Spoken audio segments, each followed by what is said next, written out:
नमस्कार दोस्तों, मैं एस्ट्रोलॉजर सचिन स्वागत और अभिनंदन करता हूं अपने सभी प्रिय दर्शकों का। 13 तारीख से लेकर 17 तारीख यानी 13 जुलाई से लेकर 17 जुलाई के मध्य 13, 14, 15, 16, 17 यानी कि 5 दिन। ये 5 दिन आपके लिए विशेष शुभ होंगे। आपकी राशि के ऊपर भगवान विष्णु और माँ लक्ष्मी की कृपा बरसेगी, क्योंकि इन 3 दिनों में बनेगा लक्ष्मी नारायण योग। अब आप इस योग को महालक्ष्मी योग भी कह सकते हैं, धन लक्ष्मी योग भी कह सकते हैं। और सबसे बढ़िया बात यह होगी कि जो बुध होंगे ना, बुध ग्रह, वो अपनी ही मिथुन राशि में होंगे। तो कुछ राशि वालों के लिए भद्र नामक पंच महापुरुष योग का निर्माण भी होगा। और शुक्र और बुध दोनों ही मिथुन राशि में होंगे, एक साथ होंगे 13 से 17 तक। और शुक्र और बुध की आपस में बड़ी अच्छी गहरी मित्रता है। तो कहीं ना कहीं आपकी राशि के लिए यह एक संयोग है, एक बढ़िया ईश्वर का आशीर्वाद है, एक ईश्वर की कृपा है जो आपकी राशि वालों के ऊपर बरसेगी 13 से 17 के बीच में। 5 दिन है। 5 दिन में बहुत सारी आपकी मनोकामनाएं पूर्ण हो सकती हैं, बहुत सारे आपके काम बन सकते हैं। अब लक्ष्मी नारायण योग का बनना क्या शुभ परिणाम देता है? देखिए, लक्ष्मी का आना यानी धन का आना, सुख का आना।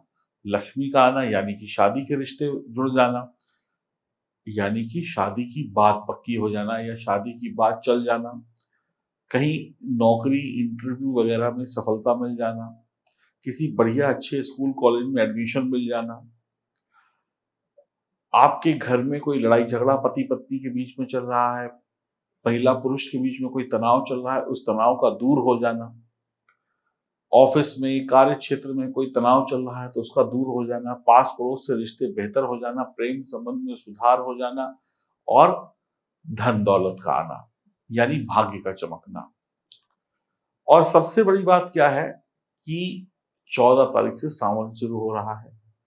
सावन के महीने में तो ये योग और भी दमदार हो जाएगा, यानी कि भगवान भोलेनाथ की भी कृपा होगी और साथ साथ माँ पार्वती की भी कृपा होगी। और बुध ग्रह जो है वो गणेश जी से संबंधित है, तो गणेश जी की कृपा दृष्टि भी होगी। और यानी कि शिव जी, पार्वती जी और गणेश जी, पूरे शिव परिवार का नंदी समेत आपको आशीर्वाद मिलेगा। तो इसलिए ये 5 दिन कुछ विशेष है जिसमें आपको विशेष तौर पे सफलता मिल सकती है। तो आइए शुभारंभ करते हैं, आपकी राशि के लिए सफलता किस प्रकार की होगी। यह जानकारी चंद्र राशि और नाम राशि पर आधारित होगी। आइए शुरुआत करें। उससे पहले आप लोग चैनल को सब्सक्राइब कर लें, बेल आइकन के बटन को दबाते हैं, फेसबुक और इंस्टाग्राम पर हमें फॉलो भी कर सकते हैं। और कोई सुझाव है तो वो सुझाव भी दे सकते हैं। तो आइए शुभारंभ करते हैं। अब हम बात करने वाले हैं वृश्चिक राशि की। आपके लिए ये जो योग बन रहा है ये 8वें भाव में बनेगा। आपके लिए यह योग अष्टम भाव में बनेगा। वैसे तो अष्टम भाव में को कुंडली का शुभ भाव नहीं मानते हैं, लेकिन अष्टम भाव में हर ग्रह परेशानी में होता है थोड़ा। लेकिन ये योग कहीं ना कहीं आपके अशुभ प्रभावों को थोड़ा सा कम करके आपको चिंता मुक्त बनाकर आपको राहत देगा। आपके जीवन में थोड़े उतार चढ़ाव जरूर आएंगे इस समय में। आप ऐसा 100% रिलैक्स नहीं हो सकते वृश्चिक राशि वाले। बुध आपको निराश नहीं करेंगे, शुक्र आपको उम्मीद की किरण दिखाएंगे। तो मैं यही कहूंगा कि आपकी आमदनी के लिए तो बहुत अच्छा है। आपकी आमदनी बढ़ेगी, व्यापार में नौकरी में तरक्की होगी, ट्रांसफर होगा, बदलाव होगा, कुछ नए रास्ते खुलेंगे, अध्यात्म की तरफ झुकाव होगा, मोक्ष की तरफ झुकाव होगा, कुछ गहराई से जानने की इच्छा होगी। आपको भाग्य का पूरा सपोर्ट आपके पास होगा, आपके करियर के नए रास्ते खुलेंगे, नौकरी में पदोन्नति भी होगी। छोटे छोटे कामों को आप बड़ा कर देंगे इस समय में। छोटा व्यापार आप बड़ा कर देंगे, छोटी सोच को बड़ी सोच में फिट कर देंगे, यानी कि बहुत अच्छा काम करेंगे नौकरी व्यापार में। आपकी बिगड़ी हुई सेहत को भी ये ग्रह थोड़ा मजबूत करेंगे, लेकिन फिर भी आपको अपनी सेहत का ध्यान देना होगा, जुबान पर कंट्रोल रखना होगा। चली आ रही परेशानियां खत्म होंगी, लेकिन पूर्ण रूप से खत्म नहीं होंगी। बीमारी से मुक्ति प्राप्त होगी। पिछले दिनों जो आपने कुछ मेहनत की थी, पिछले दिनों जो आपने काम किया था, जो काम की शुरुआत की थी, अगर वो धीरी है काम की शुरुआत या काम बिल्कुल बंद हो गया है, तो फिर से वो काम रफ्तार पकड़ लेगा। प्रेम संबंध में अगर आप हैं, तो आपको सावधानी रखनी होगी और प्रेम संबंध में अपने जीवन साथी अपने जो साथी है आपका, उसे सोच समझ कर बात करना होगा। कहीं ऐसा ना हो आपकी कोई छोटी-सी बात किसी को चुभ जाए, उल्टी-सीधी बात कर दें जिससे रिश्ते में दरार आ जाए। रिश्तों में सावधानी रखनी है, लेकिन फिर कहूँगा पैसों की कोई कमी नहीं होगी। छात्र-छात्राएँ उच्च शिक्षा के लिए अगर कोई प्रयास कर रहे हैं, किसी अच्छे स्कूल कॉलेज में एडमिशन दे रहे हैं, तो वहाँ पर उनको सफलता मिल सकती है। गलत और सही दोनों का अंतर आप यहाँ पर पहचान पाएँगे और क्या गलत है, क्या सही है, दोनों के बीच में जो अंतर होता है उसको समझेंगे और अपना हक पाएँगे। आप पहेलियों को हल करने की क्षमता रखेंगे, चीज़ों से गहराई से जुड़ेंगे। कई बार होता है व्यक्ति ना ऊपर-ऊपर से चीज़ों को हल कर लेता है, लेकिन हम गहराई से जुड़ेंगे। आपके अंदर ज्ञान का अनुभव होगा, दुनिया कैसे चलती है, दुनिया को चलाने वाला कौन है, इन सब चीज़ों में आपका ध्यान जाएगा।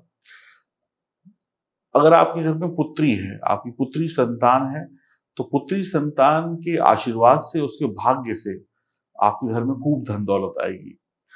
अगर आप किसी मंदिर, गुरुद्वारे या धर्म स्थान में मत्था टेकते हैं और ज़ुबान को मीठा रखते हैं, तो यह लक्ष्मी नारायण योग आपको धन-दौलत से तो भरेगा ही, बाकी अन्य सुखों से भी भर देगा। जीवन साथी से जितना प्यार करेंगे, उतना भगवान आपके ऊपर मेहरबान होंगे। सेहत को लेकर लापरवाही नहीं करनी है। धर्म स्थान पर प्रतिदिन जाएँ या हर दूसरे दिन जाएँ या हफ्ते में 1 बार जाएँ।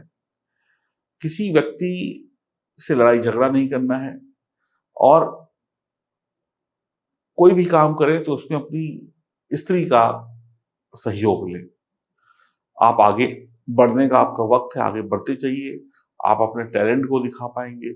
आपने जो सीखा है, आपके अंदर जो गुण हैं, कई बार व्यक्ति के जो गुण होते हैं, उन गुणों को वो दिखा नहीं पाता समाज में, लोगों को दिखा नहीं पाता। अंदर ही अंदर घुटता रहता है।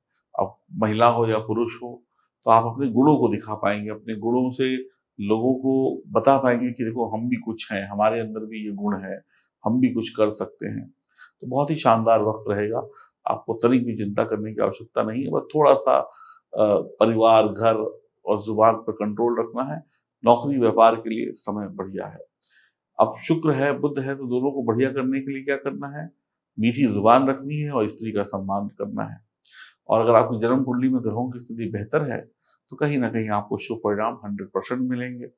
और अगर शुभ नहीं है ग्रह, तो उनको सही करने के लिए अपनी जन्म कुंडली की जाँच कराइए और उनको सही करिए और आगे तरक्की पाइए। उम्मीद करता हूँ आपका जीवन मंगलमय हो, आप खुश रहें, प्रसन्न रहें, आनंद में रहें। हरि ओम, नमस्कार।